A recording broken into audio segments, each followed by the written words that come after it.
family. Welcome back to Breaking Generational Curses. If you're new here, I'm Sierra, and this space is all about keeping it real, breaking toxic cycles, renewing the mind, and building legacy, all while keeping Christ at the center. Today, we're going to unpack something that's not really talked about. I don't know if people are afraid to have this conversation, or maybe they just don't believe that it's a real issue. But then there's many of us that this thing is personal, and that is generational curses. We're going to talk about what they are, why they are so important to break, and how to start recognizing them in your own life. Okay, so make sure to stick around to the end. I have some exciting news coming this fall that you don't want to miss. All right. So before we jump into the breakdown, let's go to the word. Okay. The Bible is clear about generational curses, not as some spooky idea, but as a spiritual reality that can impact families for generations. Okay. We'll take Exodus 20 and 5 and Deuteronomy 5 and 9 that tell us, "You shall not bow down to them or worship them, for I, the Lord your God, am a jealous God, punishing the children for the sin of their parents to the third and fourth generation of those who hate me." And then we have Exodus 34:7 and Numbers 14:18 that also says, "God maintains love to thousands. He forgives wickedness, but he doesn't leave the guilty unpunished. Patterns can carry down from generation to generation unless they are broken." So, the good news in that is that through Christ, the curse can be broken. And that's the power of grace, repentance, and walking in God's truth. Now, when I say generational curse, I'm talking about repeated patterns that can show up in a family line. They can look like spiritual attacks or principalities attached to a specific family or bloodline, okay? They can show up in different forms. One form would be behavioral or psychological patterns like addictions, mental illness, depression, or toxic relationship cycles. Another form would be physical and health related struggles, which could be chronic illness, infertility, or a history of premature death. And then there are societal and cultural patterns that may look like poverty, complacency, or limited visions for what is possible. And the thing about these patterns is that they don't just show up out of nowhere, okay? They are deeply rooted, they're normalized over time, and then that's how they are passed down quietly. And I'll give you guys a few examples in real time what that could look like. We'll take complacency first.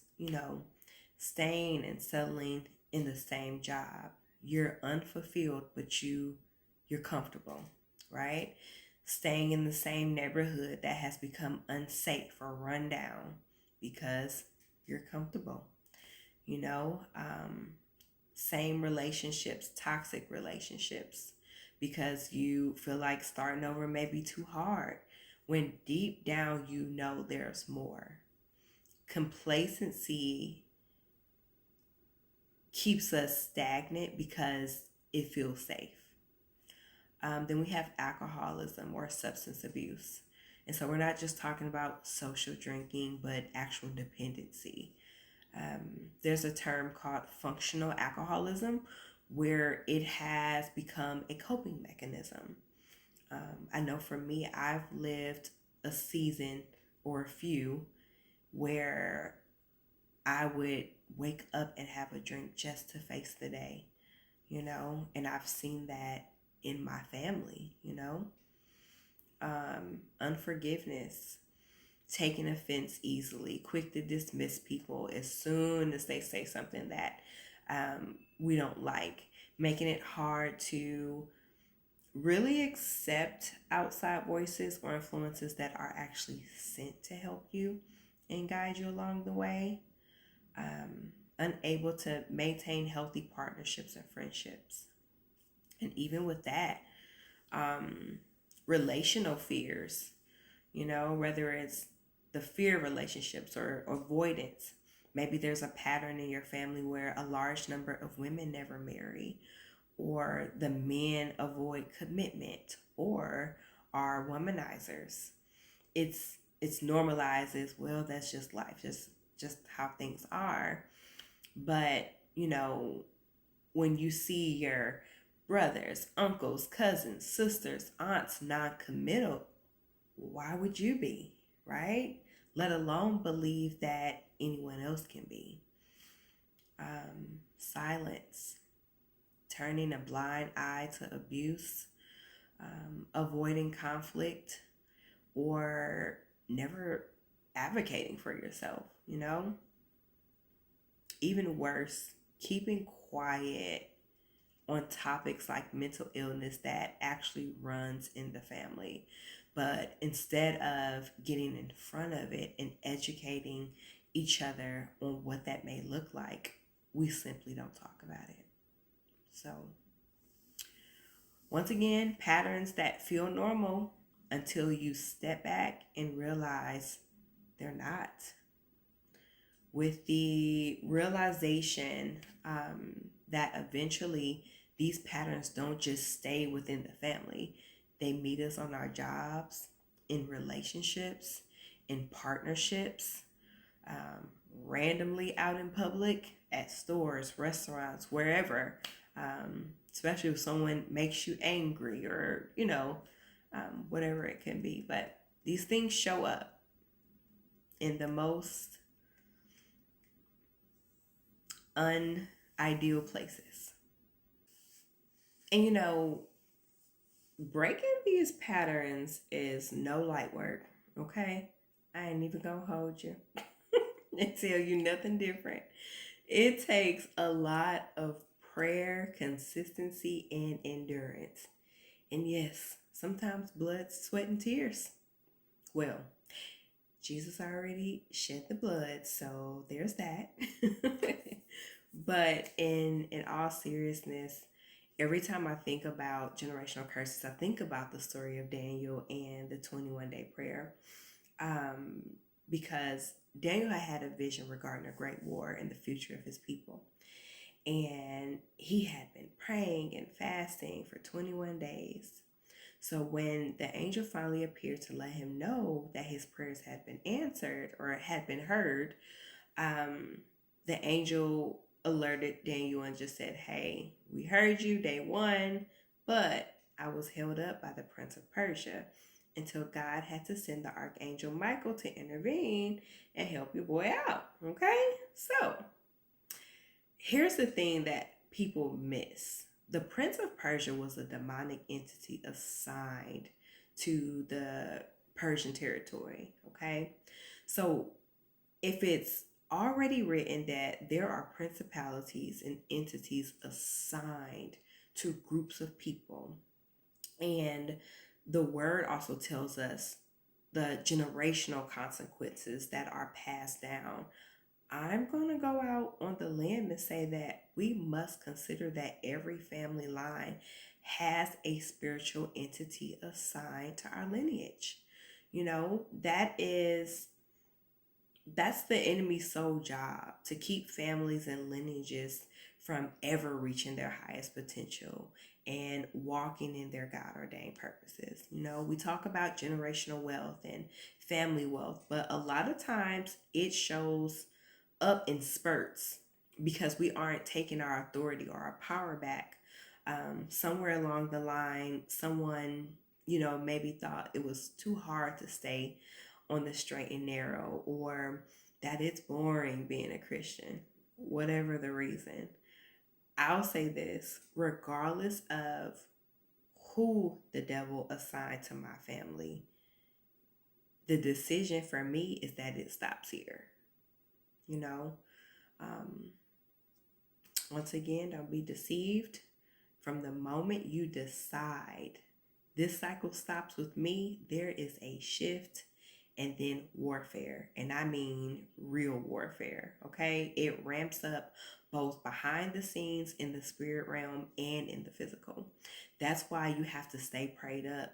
I mean, I pray and ask God all the time to keep my mind and to protect me and my children from the wiles of the enemy, and that no weapon formed against us shall prosper. You know, once the devil realizes that he is losing grip on you, um, it's like having a target on your back. You know, there are going to be times where you're going to feel like, why am I even trying? It's too hard. I'm trying, but nothing seems to be going right. What am I doing wrong? You're going to have all the questions. But I am here to tell you, God really does give a peace that surpasses all understanding. And no matter what the enemy does, God has already dispatched help. Your only job is just to keep pushing forward. So, what does breaking free actually look like? It can look like refusing to settle and pursuing better careers where you can thrive and flourish, right? Leaving toxic relationships and healing and preparing for something better and something healthier. Um, just simply doing things differently, even when everyone else is trying to tell you to settle, you know, choosing sobriety. 1 Peter 5:8 says, be alert and of sober mind. Your enemy, the devil, prowls around like a roaring lion, looking for someone to devour. Resist him, standing firm in the faith, because you know that the family of believers throughout the world is undergoing the same kind of suffering. So that's replacing substances with prayer and healthy habits or hobbies, you know, doing outdoor activities, going to the gym, anything that gives you some form of accountability to do something else. You know, sometimes we aren't able to really walk out our purpose and call it because those substances are deterring us and we don't even realize it. Um, I'm going to put a pin there because I want to dig into that more in another video, but it's true. Substances can be a hindrance in moving to the next level in our lives. Um, Forgiving. Okay, Ephesians 4:31 tells us to let go of bitterness and forgive as Christ forgave us. You know, truly letting go of unforgiveness so you can be free, not carrying old wounds into your future. Breaking the silence, rewriting the narrative of protection, you know, creating a safe space for yourself and being a safe space for others, being a voice or an advocate for what's right, even when it's uncomfortable. You're listening and realize that you recognize any of these patterns. Some may be different from what I've named, there may be other things.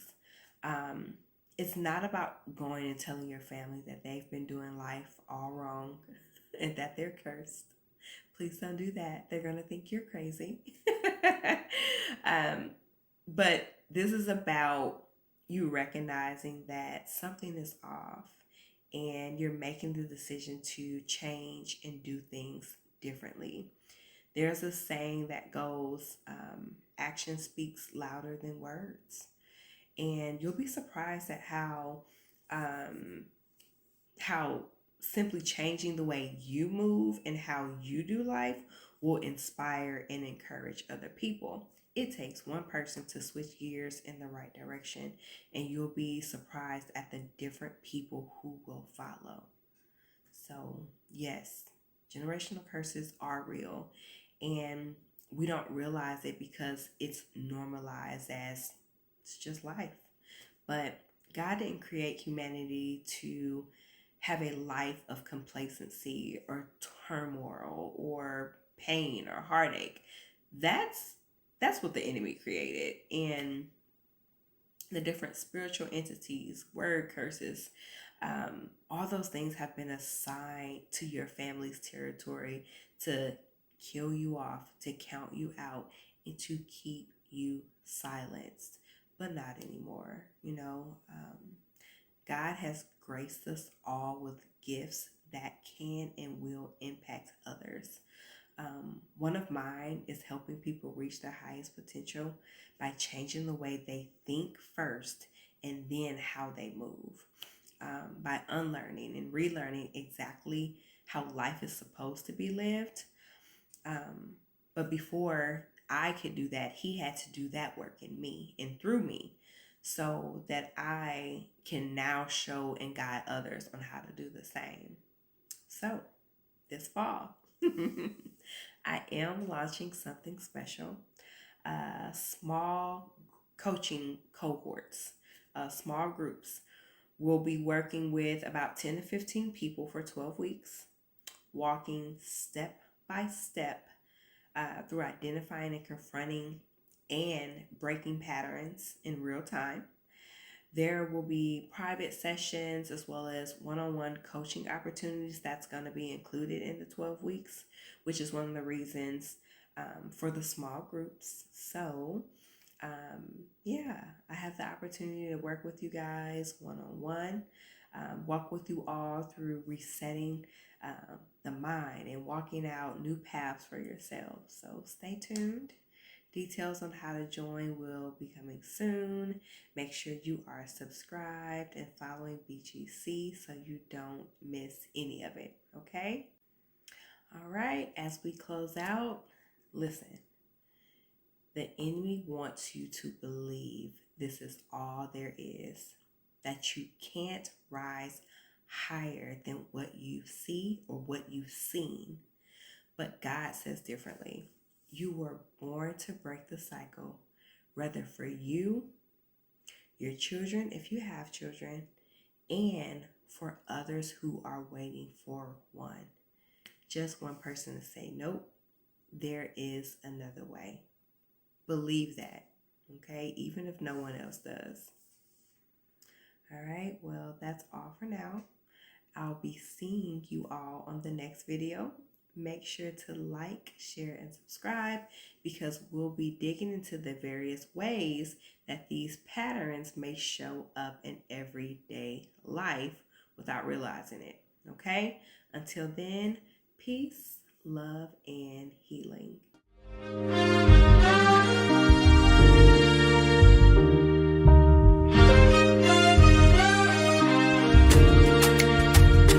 Lord, I need you.